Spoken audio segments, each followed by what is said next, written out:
ایک سنار نے گلی میں ایک یتیم چھوٹے سے بچے کو گھومتے دیکھا تو سنار بے اولاد تھا، بچے کو اٹھا کے گھر لے آیا۔ 18 سال اس بچے کی پرورش کی، اس کو پالا پوسا جوان کیا۔ سنار کے پاس وہ دکان پہ چلا جاتا، وہ کئی دفعہ دکان پہ رہتا، کئی دفعہ گھر میں رہتا۔ ایک دفعہ وہ دکان پہ تھا، بچہ گھر تھا، 18 سال کا جوان۔ اس کی بیوی اکیلی تھی، وہ جس نے ماں بن کے پالا تھا اس نے اسی پہ حملہ کر دیا، اس کا بازو بری نیت سے تھاما۔ بیوی چیخی، تھوڑی دیر گزری تو وہ نوجوان پیروں میں بیٹھ گیا، کہنے لگا ماں پتہ نہیں مجھے کیا ہوا۔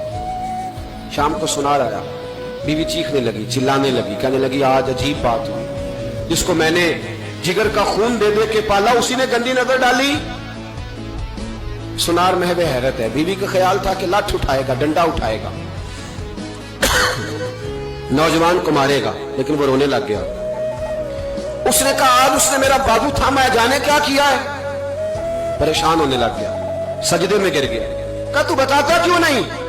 تو وہ سنار کہنے لگا اس کی غلطی نہیں، 18 سال کے بعد آج مجھ پر بھی شیطان سوار ہوا تھا۔ ایک عورت آئی تھی، وہ اپنے بازوؤں میں چوڑیاں پہننا چاہتی تھی تو میں نے بھی گندی نظر سے ہاتھ ڈالا تھا، رب کریم نے مجھے فوراً اس کی سزا دی۔ جن کے گھروں میں بیٹیاں ہوتی ہیں ان کی نظریں گندی نہیں ہوتی، جو بیٹیوں کے باپ ہوتے ہیں، جو بہنوں کے بھائی ہوتے ہیں، ان کی نظریں گندی۔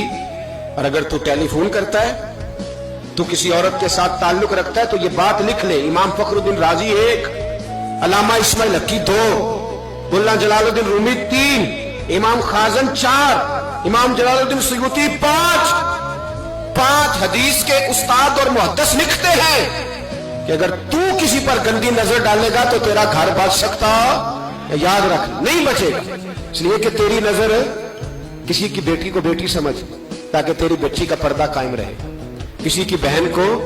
یہ کیا بات ہوئی کہ تو جتنا مرضی گند معاشرے میں پھیلاتا رہے تیرا گھر بچا رہے؟ یہ کیسے ہو سکتا ہے؟ فَإِنَّ لَهُ مَعِيشَةً ضَنْكَ، اللہ فرماتا ہے زندگی تنگ ہو جائے گی تیرے لیے مشکل، تو ڈھونڈتا پھرے گا کہ میں مرنے کو جگہ تلاش کروں۔ سچی توبہ کرے، کھری توبہ کرے، یہ گناہ انسان کو مجبور کر دیتے ہیں۔